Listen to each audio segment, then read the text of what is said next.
इस वक्त हम ग्रेटर नोएडा के जीरो पॉइंट पे मौजूद हैं, जहां पर किसानों का धरना चल रहा था। लेकिन पुलिस प्रशासन ने इस धरने को खत्म करा दिया और देर रात करीब 30 से ज़्यादा किसानों को हिरासत में ले लिया गया है। आप देख सकते हैं कि यहां पर कल टेंट लगा हुआ था, मैट पड़ी हुई थी और सैकड़ों की तादाद में किसान यहां पर बैठे हुए थे। एक महापंचायत भारतीय किसान यूनियन की तरफ से यहां पर बुलाई गई थी, जिसमें हजारों की संख्या में किसान इकट्ठा हुए थे और उस महापंचायत में ये निर्णय लिया गया था कि जो किसान गिरफ्तार किए गए हैं दलित प्रेरणा स्थल से, उन्हें छोड़ा जाए। उसके बाद ही प्रशासन से किसान बातचीत करेंगे। हालांकि पुलिस प्रशासन ने सभी गिरफ्तार किसानों को छोड़ दिया और उसके बाद 3 दौर की बातचीत हुई, लेकिन बातचीत सकारात्मक नहीं रही और किसान अपनी जिद पर अड़े रहे कि जब तक उनकी मांगें पूरी नहीं होती तब तक वो यहाँ से नहीं जाएंगे। और शायद यही वजह है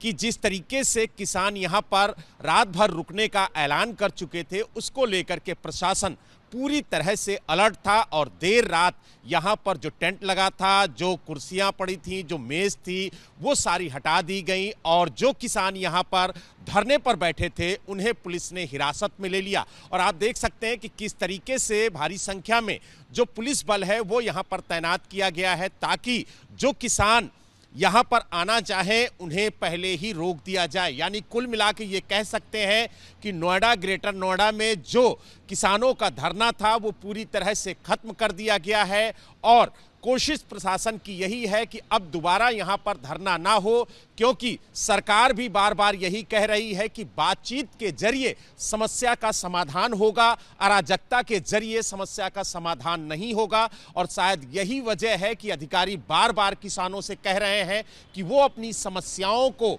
लिखित में दें, उन सभी समस्याओं का निदान होगा। लेकिन धरना देना, प्रदर्शन करना, सड़क जाम करना, इसका कोई औचित्य नहीं है। और अगर कानून व्यवस्था बिगड़ती है तो जो कानून व्यवस्था बिगाड़ेगा उसके खिलाफ सख्त कार्रवाई भी की जाएगी। और उसकी तस्वीरें आज देखने को भी मिल रही हैं।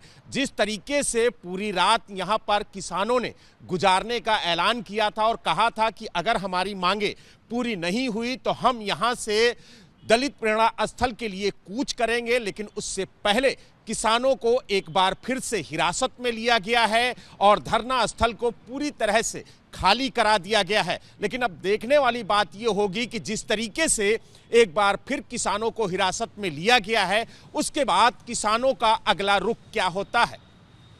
ग्रेटर नोएडा से वीडियो जर्नलिस्ट मनोज अधिकारी के साथ Balram Pandey, ABP news. For exclusive and insightful videos, subscribe to our new channel ABP Live Premium.